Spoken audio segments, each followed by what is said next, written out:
Bien, Carlos Alonso, ayer tuvimos un comentario sobre el Banco Central y la gestión de Héctor Valdés con respecto al dime y diretes que tenían Leonel Fernández con Héctor Valdés.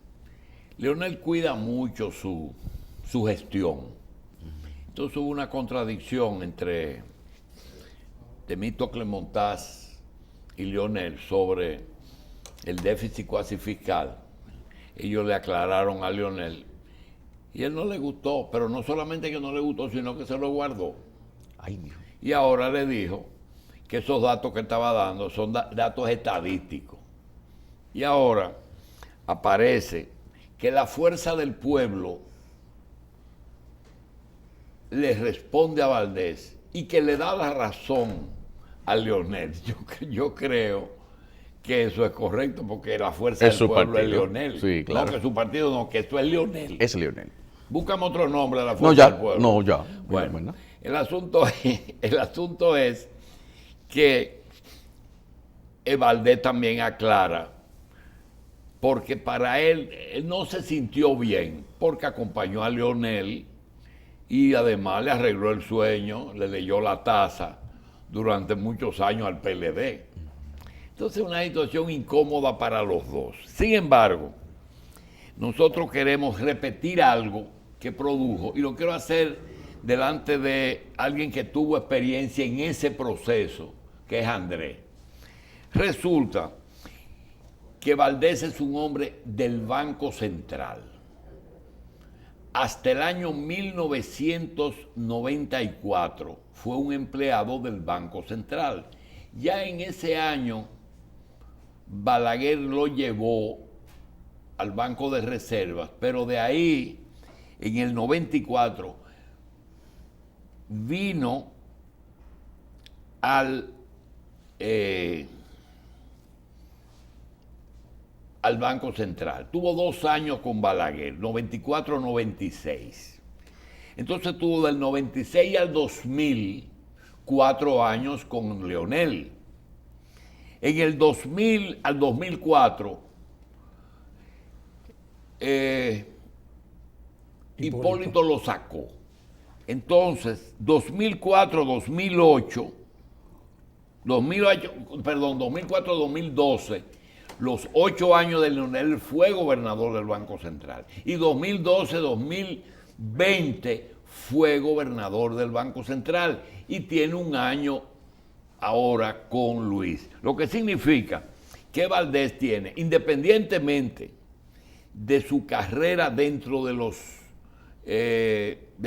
organismo del Banco Central, tiene 23 años como gobernador del Banco Central, haciendo una gestión que independientemente de cualquier comentario que yo haya hecho y que posiblemente esté no justificado, pero haya ocurrido por, a veces, Valdés no antepone sentimientos personales, ni amistades, ni nada de esa cosa a su función. Valdés tiene una función que es defender la moneda, la estabilidad cambiaria, el tema de la macroeconomía, y tiene una serie de condiciones, como por ejemplo relaciones muy buenas que ha hecho con organismos internacionales, porque él es el decano de los gobernadores del Banco Central. La persona que más años tiene en un Banco Central es Valdés. Pero es un hombre muy honesto, en un cargo en que solamente la información puede enriquecer en una forma increíble un funcionario. Solamente la información que él tiene o que él produce, porque es un productor de información, sobre todo información económica. Entonces, Héctor Valdés tiene esas condiciones. Convenció a la banca dominicana, de que su negocio es portarse bien y ajustarse. Porque el banco defiende al depositante. Y él ha logrado eso. Digo también que él recibió el Banco Central, cuando lo recibió de mano de Mario Reed, la tasa de cambio desde el 80, desde el 78 hasta el que él tomó posesión, se movió 15 veces. Se puso de la par al 15 por 1. Recibió eso al 15 por 1. Él tenía que proteger los sectores productores de divisas que presionan mucho por devaluación. Zona Franca y Turismo presiona ¿por qué presionan? Presionan porque quieren que el dólar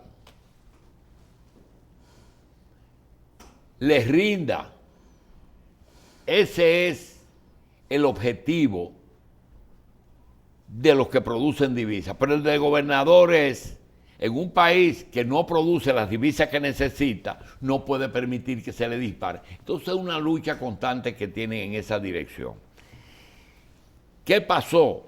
Que cuando él le entrega a Hipólito Mejía hace ahí un desastre inducido por los productores de divisas. Y en un momento se mete en el 58, en el 60. Después, cuando Leonel viene, Valdés y Leonel lo llevan a un 28%, 28 por 1. Entonces ahí arranca Valdés en el 2004 con Leonel a ponerlo hasta donde, primero con Leonel y después con Danilo, está el 57, 58. Mientras yo decía ayer, que por eso lo repito a Carlos, que hay países que han devaluado hasta 1 millón de veces. Y de una colección que nosotros tenemos, Melvin es el camarógrafo y jefe de planta de este país entero, logró encontrar este billete. Ese billete es un billete de 5 que tengo en mis manos y uno de 1 que tengo en mis manos. Y si usted lo ve despacio, ve que en el mismo año, en el gobierno provisional de México, en 1914, el gobierno devaluó el peso mexicano, un gobierno provisional, en 1914, en el gobierno de Carranza, lo revalidó. Le puso un sello que lo multiplicaba por 12. Mírenlo ahí, revalidado. Solamente revalidó el billete de 5 y de 1. Le voy a dar lectura a algo.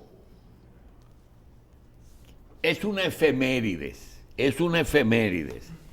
del 1914 y el 1915. Dice, por decreto emitido por el primer jefe del ejército constitucionalista, que por cierto hay muchas medidas que se parecen a las de aquí, Venustiano Carranza, y con la finalidad de evitar aglomeraciones innecesarias para el cambio del papel moneda, se acordó prorrogar la circulación de los billetes de 1, de 2 y de 5 pesos, emitidos por el gobierno constitucionalista del puerto de Veracruz en 1914 y 1915.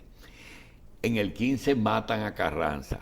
Estos continuarían circulando y conservando su valor hasta el próximo 30 de noviembre, fecha en que debería sustituirse por el nuevo papel moneda infalsificable emitido por el gobierno. Se le pidió a todos los comerciantes del país acatar la norma para evitar que sean sancionados. Oigan todo lo que pasó en el mes de octubre de 1914 en México. Cualquier coincidencia Cualquier similitud es pura coincidencia. Número 1, queda prohibida la explotación del ajusco y de bosques cercanos a la Ciudad de México. Una medida ecológica, ¿verdad? Epidemia de tifo en la Ciudad de México. En el 14, tifo, cuando el tifus era mortal. Se forma el Partido Liberal Constitucionalista, no la Fuerza del Pueblo, no, el Partido Liberal Constitucionalista. Cuarto, se proclama el bando de la no reelección presidencial. Wow. 14 de México. Quinto, se publica por decreto que modifica el escudo. 6, Carranza deroga el artículo 20 del decreto de septiembre, regresando la autonomía de la justicia. Miriam Germán no estaba ahí, no había nacido. 7, se preparan los partidos políticos para las próximas elecciones de la Asamblea Constituyente. Reforma constitucional. 9, se lleva a cabo la gran convención política electoral. Se suspenden las garantías individuales en todo el país y los generales Heriberto Jara, Eduardo Jai y Ignacio Pesqueira fueron nombrados candidatos al Congreso Constituyente. Se inaugura la Escuela Constitucionalista Médico-Militar y se reorganizan los tribunales militares. Eso ocurrió solo en octubre en el 14 en México. De manera que aquí no hemos sufrido devaluaciones violentas porque el que ha manejado eso lo ha manejado en esa situación, que es Héctor Valdés. Entiende que hay que devaluar para favorecer zona franca y turismo. Para poner un ejemplo, un empleado de zona franca, ellos les gustaría que con $100 se pague un salario mínimo, 6,000 pesos. Al gobierno le gustaría que sean $200, pero a los que producen divisa lo que les gusta es pagar con $100 un salario mínimo. Y en esa lucha es que se vive total. No se dice, pero hay presiones. Entonces, ahora mismo hay una discusión con los números que da Valdés. Dicen, están maquillados. ¿Por qué? Porque el país está produciendo algo que el presidente Abinader cada día se involucra más en eso. Y yo creo que ustedes entiendan esto. ¿Qué quiere el gobierno? El gobierno quiere presentar, tengo una encrucijada que no sabe lo que va a hacer. Tiene que presentar un país normal, un país en crecimiento, para estimular que vengan los turistas, para estimular los negocios, una inversión extranjera, que el país está sano. Pero por otra parte, no es así. Se está esperando un cuarto brote, una cuarta vacuna. Entonces, si hablamos mal del mono, no lo podemos vender. Esa es la situación. Entonces, ¿qué hace Valdés? La parte buena que puede probar, da los datos. ¿Qué quiere la oposición? La oposición no le interesa ahora mismo el país mucho. Lo que quieren es salir de, inclusive sus mismos aliados hoy se están virando. No, hay que decirle que se está endeudando, hasta que Abinader dice, bueno, pero espérense, díganme qué hago, no me voy a endeudar, subo los impuestos. No, no se pueden subir los impuestos porque eso es cargarle a la clase pobre. ¿Qué hago? Andrés, ¿qué hago? Se puede conseguir dinero subiendo los impuestos, creando impuestos o buscando los evasores. Bueno, buenos días, doctor, buenos días a los televidentes. En realidad, el gobierno entró con una dificultad. En medio de una crisis. Y nosotros lo dijimos, doctor, aquí, solamente habían 3 alternativas. O una ayuda internacional de los organismos multilaterales de favorecer a los países emergentes o en vía de desarrollo para facilitar dinero de donación o financiamiento blando, o modificar, hacer la modificación del impuesto sobre la renta para aumentar y captar más ingresos. El gobierno no tiene otra salida. Primero, en un año de pandemia cayeron todas las premisas de ingreso, todas. O sea, ¿qué alternativa tenía el gobierno? El gobierno, de hecho, inclusive, los opositores siempre critican cuando se toman prestado, pero cuando llegan al gobierno tienen que tomar prestado porque entienden que realmente así es la cosa. Tienen que tomar prestado. Obligatoriamente. Sí, Andrés, pero hay lo siguiente. Tú tenías antes que inmediatamente eso sucedía, aparecían mediadores. Y hoy dice el Caribe, no hay mediadores. Entonces, ¿qué pasó? Lo primero es que nosotros teníamos la esperanza de que el doctor Fernández, que fue aliado para salir del PLD, dividió su partido, por lo menos ayudara a quien puso. Sí. Es lo normal, dice. Sí. Pero entonces ahora se desata una competencia por el 24 y ya rompen la alianza. Ahora hay otro problema.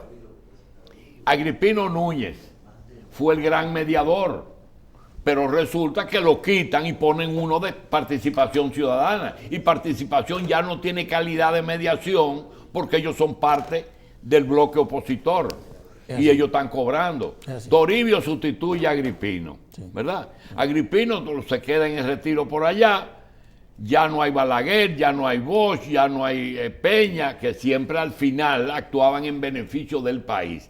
Entonces, Abinader está tratando de sacar tierra seca de donde está mojado, y eso es imposible. Teniendo que presentar un país progresando, creciendo, Valdés lo ayuda, entonces vienen y aplastan a Valdés. Pero mire, doctor, es verdad que es más difícil ahora hacer consenso o mediación donde el interlocutor no es tan creíble como si fuera el anterior. Pero en el caso de la disputa Valdés-Leonel Fernández, primero, en la parte política, Leonel Fernández fue un aliado circunstancial. Había una circunstancia particular. Sí, y específica. Coyuntural. Y él hizo su labor ahí para hacer que el PLD no llegara al poder. Y lo logró. Y eso yo creo que lo tienen que entender los políticos. Era circunstancial, ya no hay alianza. Ya yo conseguí lo que tenía que buscar y voy a trabajar ahora como político, que es Leonel Fernández, de pies a la cabeza, constantemente para buscar sus objetivos. Yo no creo que haya una disputa de credibilidad en lo que dijo Valdés con lo que dijo Leonel Fernández. Porque Leonel Fernández nunca dijo que las cifras estaban maquilladas. No dijo eso. Y yo creo que no lo ha dicho nunca. Y mucha gente aquí habla de maquillaje de las cifras del Banco Central. Y yo siempre he insistido que eso no es verdad. En el Banco Central hay un equipo de calidad, no de magos, porque los magos son los que inventan cosas. Sí, pero escúchame que te voy a decir una cosa. Maquillar no es malo. No, lo malo es disfrazar. Tú puedes coger un feo y ponerlo presentable. Okay. O una persona. Sí, maquillar para mí. Si Valdés maquilla, sí, no es malo. No, porque no, maquilla es hacer que la gente se vea mejor. Pero no, ¿O tú crees que cuando hacen. ¿Cómo que se llama eso que hacen con la fotografía? ¿El qué? Photoshop. La Photoshop no es con otra persona. No, pero no es indicador económico. No es. En indicador económico no. No se puede hacer eso. No. Porque eso es mentir. Eso no dice que tú voy a disfrazar algo, no. Y el Banco Central no se está maquillando. Hay un concepto, y por eso el presidente usó con su equipo, me imagino que lo discutió, la palabra rebote. Porque como un año malo, un año no malo, sino un año anormal totalmente, comparar cifras si se está haciendo con ese año no es lo lógico. Y lo que tiene que haber es una revisión de los factores que se tomaron de un lado y de otro, para poder llegar a la conclusión de que realmente efectivamente hay una cosa o la otra. Pero yo creo que el objetivo inclusive del presidente Fernández no es malo, porque en el discurso yo creo que hay más cosas a favor del gobierno que la que ha indicado como en contra en su discurso, y apoyándolo inclusive. Yo creo que ha sido ahí muy valioso lo que él ha dicho. pero lógicamente tiene que ser opositor y tiene que entender lo que quiere un opositor y va a jugar su papel como opositor. Yo creo que sí. El gobierno se defenderá. Ahora, yo pienso que no ha habido un ataque frontal al Banco Central, ni su política monetaria, ni siquiera... Bueno, hay un endeudamiento, pero ni siquiera Valdés es el responsable de eso. Eso está bien, pero eso no va a pasar de ahí tampoco. No, eso no va a pasar de ahí. No creo. Y yo siempre me quejo, Carlos a veces ni se da cuenta, No, a ver, ¿de qué? de que nosotros las principales acontecimientos, elementos que han ocurrido aquí, no lo dedicamos a la investigación. A veces pasan desapercibidos, ¿verdad? sí. Sí. O pasa muy rápido. Y una de las cosas, no me gusta hacerlo delante de él, porque parecería que lo estamos... es el paso de Andrés Terrero por la Cámara de Cuentas. Aquí pasó eso y a esa gente la hicieron irse de ahí, o destituyeron una parte, hicieron con los otros... Pero aquí no se estudió eso. Eso no se analizó. Pero no se estudió eso porque el gran responsable de eso fue Leonel Fernández. Y Leonel vuelve a ser opción. Entonces, esos miembros de la Cámara no quieren enfrentar a Leonel y decir, fuiste tú el que bajó la línea. ¿Verdad? Fue él que bajó la línea. De que eso hay que hacer. Pero ¿qué pasó ahí? Lo que pasó fue que Leonel se agobió cuando Andrés todos los días, desde la Cámara, pedía algo que yo quiero que él me diga. ¿Qué importancia tiene eso en la transparencia, en la lucha contra la corrupción? ¿Y qué es realmente esa pendejadita que es la declaración jurada de bienes de los funcionarios que administran bienes del Estado o que tienen que ver con bienes del gobierno? Gracias, doctor. Pero primero me permite darle... Defiende a Leonel un chin. Sí. No voy a defender a Leonel, le voy a defender a mí. Defiéndelo a él. Le voy a defender a mí. Si hay un responsable, es Leonel en escogerme a mí. Porque él fue con la facultad que tenía constitucionalmente en ese momento de seleccionar los miembros. Espérese. Dime qué es declaración de bienes. No te meten un... Pero no, yo sé salir. Yo me sé meter y salirme. Sí. O sea, quien escoge la Cámara de Cuentas en el año 2006 es el presidente que manda las ternas al Congreso, porque tiene facultad para eso. Ahora, el conflicto al final no lo generó Leonel Fernández, lo generamos nosotros dentro de la Cámara de Cuentas. Los miembros que estaban ahí. Lógicamente, quizás la escogencia no fue la mejor. Y ahí ya hay otro punto de discutir. Fue muy buena. Fue muy buena la escogencia. Está bien. Bueno, pero vamos a lo que usted quiere saber, doctor. Yo es cierto que hablaba constantemente desde mi posición en la Cámara de Cuentas, hay mucho tiempo desde antes del tema de la declaración jurada de bienes. Y es importante porque Antonio Guzmán Fernández promulgó una ley en el año 79, la número 82, que establecía la obligatoriedad de la presentación de la declaración jurada de bienes o de patrimonio de los funcionarios públicos. Juan Bosch, cuando llegó a la presidencia, sin tener una ley que lo obligaba, hizo una declaración jurada de bienes. Juan Bosch. Sí. ¿Okay? En el 62. Exactamente. Pero en el 79, Antonio Guzmán hizo una ley para regular eso. Vamos a decir que buena, pero muy noble la ley, muy noble. O sea, no llevaba sanciones, no había una esa palabrita que tú acabas de decir, te quejaste mucho en la Cámara, que no tenía sanciones, no declarar. No tenía sanciones. Entonces no tenía sentido, no tenía fuerza. Era muy superficial. Muy superficial. Pero abogamos nosotros constantemente para la modificación de esa ley. No obstante, sin tener esa otra ley, nosotros dijimos que nos reunimos con Juan Hernández en su oficina, el director de Impuestos Internos, y dijimos que íbamos a trabajar de manera conjunta para trazar o conciliar la declaración jurada de bienes de los funcionarios con la declaración jurada de impuestos de esos mismos funcionarios. Eso no cayó bien. Y realmente, efectivamente, la declaración jurada de bienes es uno de los instrumentos más importantes de la lucha anticorrupción. Uno, no para eliminarla, sino para mitigarla. Una de las herramientas más importantes para mitigar la corrupción es la declaración jurada de bienes de los funcionarios. ¿Por qué? Porque los funcionarios tienen, como dice la ley, ¿qué es una declaración jurada? Bueno, vamos a llamarle de una manera muy sencilla, clara, que la gente lo entienda, un inventario de bienes subjetivos, con valores subjetivos, netos, que usted tiene que presentar frente a un notario público. Cuando va a ser nombrado. Cuando va a ser nombrado, o cuando sale de ahí, o cuando se haya cambiado de una posición a otra. Oiga bien, cuando lo nombran, cuando sale o cuando va a ser cambiado de una posición a otra. Yo digo subjetivo, ¿por qué? Porque el valor, lo que dice la ley es que usted para ahí a un amigo suyo, un notario público, amigo suyo, Sí. le dice, escribe, yo tengo esto, aquello, lo otro y lo otro. Con la ley 82-79 era más fácil, ¿verdad? Yo escribía lo que yo quería, proyectaba mi corrupción hacia el futuro, y el señor notario, amigo mío, notarizaba eso, con fe pública, ¿eh? Perfecto. Con la ley nueva ahora, la 311-14, de Danilo Medina, se modificó en parte, mucho avanzó, pero no tanto. Pues yo digo, por ejemplo, valores subjetivos, ¿por qué, doctor? Porque para una declaración jurada tiene que existir tres cosas: propiedad, existencia y evaluación. Propiedad, existencia y evaluación. PEE. ¿Qué es eso?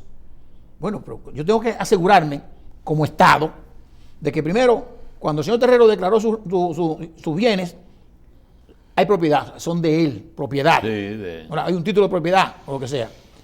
Que también hay una evaluación, ¿verdad? ¿Cuánto vale eso? ¿Cuánto vale eso? En ese momento. Claro, y que existe. O sea, es propiedad, existe y el valor. Ah, que no es un invento. Que no es un invento. Para después no aparentar que tenía lo Claro, que no tenía. claro. Pero yo en mi propuesta dije, doctor, cuando se iba a hacer esa modificación del 2014, que había que incluir 2 profesionales más para revisar la declaración jurada. Primero el notario estaba ahí, el notario, perfecto.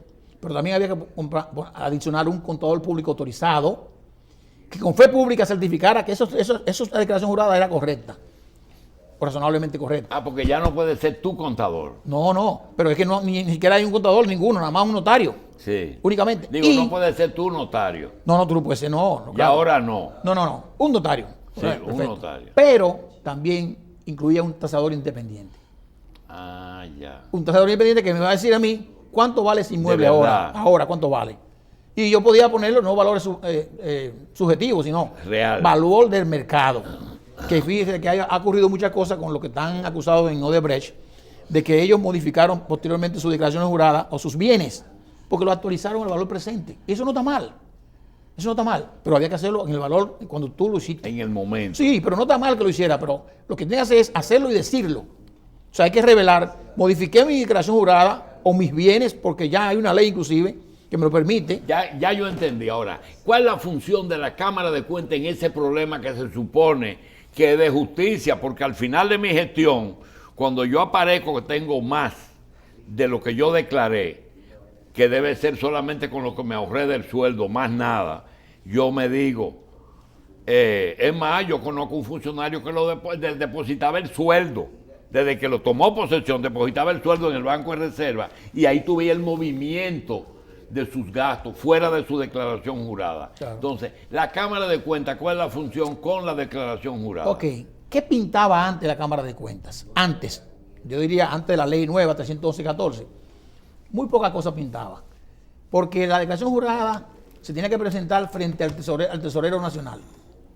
Y el Tesorero Nacional mandaba una copia al Procurador General de la República. Y la Cámara de Cuentas actuaba como el ente fiscalizador superior.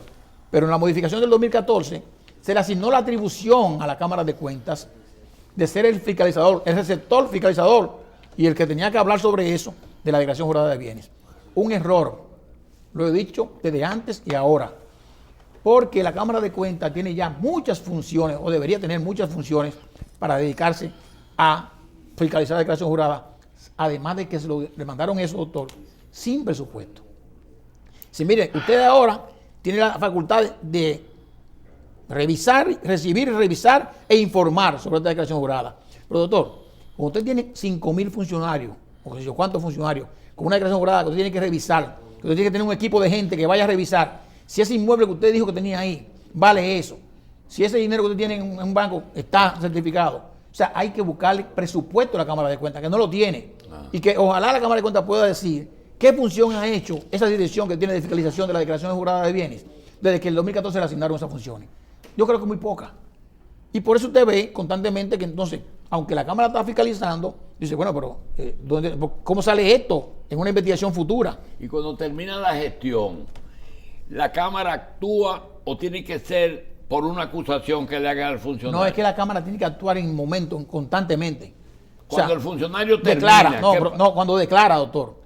No, ya declaró. Sí, pero hay una diferencia entre ya declaré y me voy. Me voy en el medio. Eso en el índice. En el medio, la Cámara de Cuentas tiene que investigar eso y decir si la declaración jurada es justa o razonable. Pero cuando termina. Antes. Durante. Sí. Pues entonces es imposible que una Cámara de Cuentas revise de los 125,000 funcionarios, pueden haber 50,000 que manejan recursos. Por eso yo decía imposible. Que debe ser otra instancia que tenía que hacer eso. Pero eso es una obligatoriedad de la Cámara de Cuentas en la ley. Es un ministerio. Exactamente. O exactamente. una procuraduría adjunta. Pero con seriedad, doctor. O sea, revisar a esos funcionarios sin ningún temor de que alguien le vaya a llamar la atención de una manera independiente. No voy a decir primicia.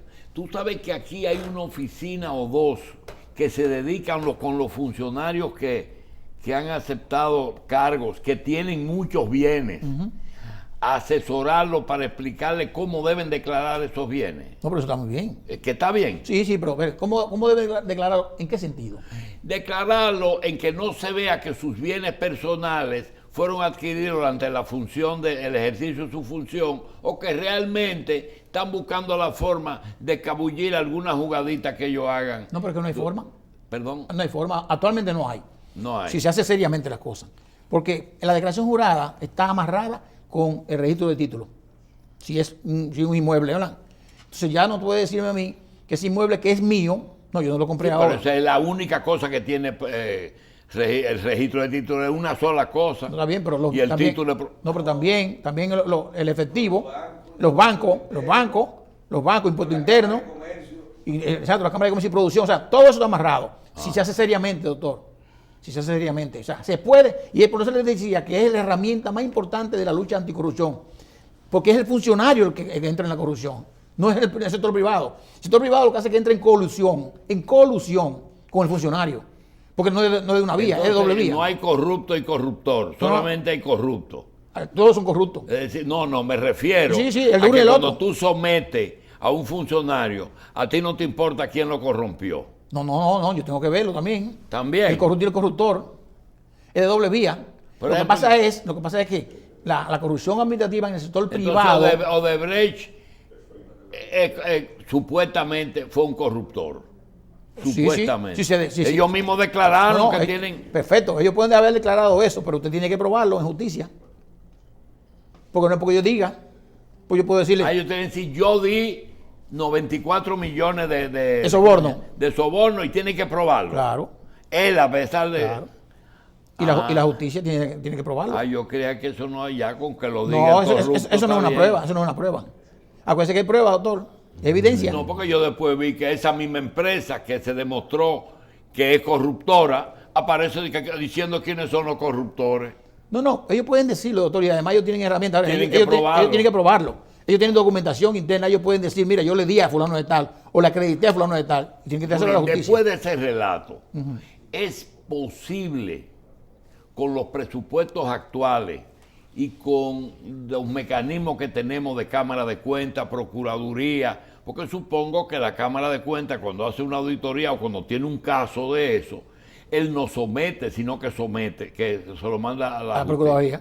¿Verdad? Sí. Pero ellos no someten. No. Ellos proponen a la Procuraduría de la República. ¿Existen los mecanismos para llevar a cabo eso que tú dices? No, el mecanismo existe, lo que no hay es las facilidades porque no tiene la Cámara de Cuentas los recursos humanos ni financieros para hacerlo. Y otra cosa, quítale declaración de bienes.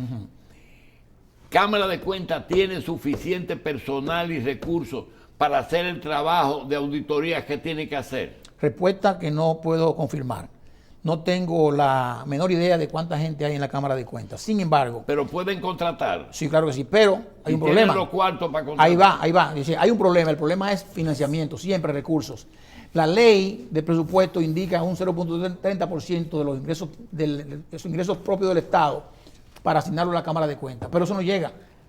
Eso no llega. Y al no llegar, entonces la Cámara de Cuentas está mutilada.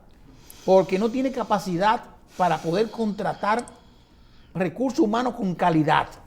Con calidad profesional y calidad moral. Terrero, Y Terrero, pero espérate, en el enriquecimiento ilícito y en el caso de corrupción, ¿hay que buscar a los dos o en el enriquecimiento solamente El funcionario. Solamente el funcionario. Claro. Bien. ¿Qué se me queda que tú crees que puede completar esto? Yo quiero preguntarle. Adelante. Que legalmente, ¿cuál es el peso legal de lo que dice la Cámara de Cuentas? Es decir, ¿es lo que es válido, o sea, es plenamente válido un dictamen de la Cámara de Cuentas para decidir lo que es el curso de un juicio? Siempre válido. Siempre válido. Por encima de un peritaje privado o contratado por los jueces. El órgano fiscalizador superior del Estado Dominicano, que actuando contra personas públicas o entidades que reciben fondos públicos, se llama la Cámara de Cuentas de la República Y en la Contraloría... Eso que está preguntando Carlos... La Contraloría es el auditor interno del Poder Ejecutivo. Eso que está preguntando Carlos tiene un valor... Entonces, si viene un gobierno que no le gusta, que quiere que el otro sea corrupto, ¿puede obligar a la Cámara de Cuentas nueva a repetir una auditoría? No. ¿Que no? No. La auditoría, por normas internacionales de contabilidad, de auditoría, perdón, no se puede hacer dos veces. Ni pública ni privada. Ni privada. No, señor. Es decir, que si Maverick y cosas me hacen una, yo no puedo hacer otra para confirmar. No, vamos a suponer que usted tenga un problema, un conflicto en su empresa, y usted contrate a KPMG, que era Pitt Marwick. Ok, un conflicto accionario. Perfecto. Usted buscó a KPMG, que era Pitt Marwick, hizo una auditoría. Sí. Y a usted no le gustó. Sí. No, mire, yo voy a buscar ahora a Ernst & Young. No puede hacer eso. Y un accionista que exija una auditoría y quien ordene esa auditoría sea el administrador que ellos tienen duda. Y yo no puedo poner una auditoría mía. No, porque el problema es, hay un tema de debate que siempre es bueno para que la gente lo entienda. El auditor es independiente, aunque usted lo contrate. Aunque sea privado. Sí, señor. Aunque usted lo contrate, usted le puede pagar $1 millón. Ven, hazme de auditoría, es independiente. Ah, ese no es tuyo. No es tuyo. No, tiene fe pública. Y además de eso, solamente tiene una, en el estado financiero que usted audita, nada más tiene una hoja, el auditor, que puede ser 2 hojas, dependiendo de la extensión del dictamen. Se llama el dictamen del auditor. Los demás son suyos, son sus estados financieros. Que el auditor tiene la capacidad de decir, esto está mal, esto está bien, esto está regular, y usted me excluyó algunas cosas. O usted dejó de incluir algunas otras. Y son parte del dictamen, porque tiene que ver con salvedades, opinión adversa, sujeto a lo que fuere. Bueno, vamos a dar las gracias a Andrés, pero seguimos con Andrés y los invitados. Señores, tenemos que hacer una advertencia a los nonagenarios y centenarios. Ay. Tenemos que cuidarnos. Porque ¿Qué pasó? La situación. En estos días dimos la noticia de que la madre de un amigo querido, del doctor Emanuel Esquea, había muerto de 96 años. Sí. Pero también murió Horacio Álvarez. Sí. Horacito era del 27. Sí. ¿96 también no era? ¿96? Del año 1927. Sí, pero digo, tiene 96. Y posiblemente del 23. Sí. También murió Papi Anarri, pero se rompió el récord. 106. Sí. Ayer cumplió 106. Sí. 4 días después que murió. Y ayer murió un médico querido, un hombre que hizo carrera, ejerció la medicina, marcó una época sin ningún tipo de mención de ningún tipo. Uno de los padres de la psiquiatría dominicana, Emilio Guillén. El doctor Guillén murió de 96 años ayer. Fue jefe de servicio de psiquiatría del Hospital Salvador Gautier desde que se fundó hasta que se retiró. Falleció el doctor Emilio Guillén. Él marcó una generación, tenía 2 trabajos. La mañana el Gautier y la tarde la Clínica Abreu. Toda su vida. Viendo personas con problemas. Compañero de William Hanna. Compañero de William Hanna. En la clínica... el Abreu que estaba. El Abreu. Doctor, entonces, ¿es válido que las preocupaciones que podamos tener en cuanto a usted se prorroguen por 15 años? No, pero no son complicaciones. No, el doctor va a durar muchísimo tiempo. Además, No, el doctor le quedó diciendo que está viviendo de ñapa. Señores, nadie que está vivo. Y Es que él dice que vive de ñapa. Entonces ya, por 15 años Carlos, más no podemos preocuparnos por Nadie usted. que está Ya. vivo, que esté vivo está seguro. Tú no, y oyes. sobreviviente, y sobreviviente- Nadie que esté vivo. Ahora está mismo, seguro. sobreviviente mire, usted de lo que COVID. tiene que estar calculando ahora mismo es cuántos bisnietos va a conocer. Doctor, Usted lo que tiene que conocer cuántos bisnietos va a conocer. nada doctor, más. eso que usted dice es verdad, porque acuérdese que le dice la señora, el médico a la señora, doña, usted no tiene salvación. Ya. Y ella le dice, ¿y usted tiene? Qué bueno. Miren hoy. Ya hay una Hoy prórroga. aparece Una prórroga. el presidente Biden, unas declaraciones. Estaba llorando, estaba El llorando. otro llorando. Sí, sí. La van a pagar, lo vamos a casar. Pero se tiene que ir el Pero, 31. Presidente, ¿y qué usted buscaba ahí en Afganistán? No, pero él estaba ahí, doctor, con ¿Qué ella. buscaba ese? ¿Qué buscaba Estados Unidos en el otro lado del Doctor, continente? pero él lo encontró ahí, doctor. Óyeme, yo estoy diciendo que buscaba Estados Unidos Claro, ahí. claro, bueno, el y que 2001. buscaba Rusia el ahí. 2000, el 2000. Entonces ahí tienen el 911. ¿Eh? El 911. El 911 fue. Pero Trump había hecho un acuerdo con ellos para salir. Estaban saliendo. Señores, Qué pena. los van a cazar donde quieran. Me recuerda el secuestro de Crowley. Ay, sí. Hoy se publica, me manda alguien, el video de la llegada de los que soltaron, Del MPD y... de los del MPD. Sí. Bien, vamos a una pausa y regresamos en un momentito.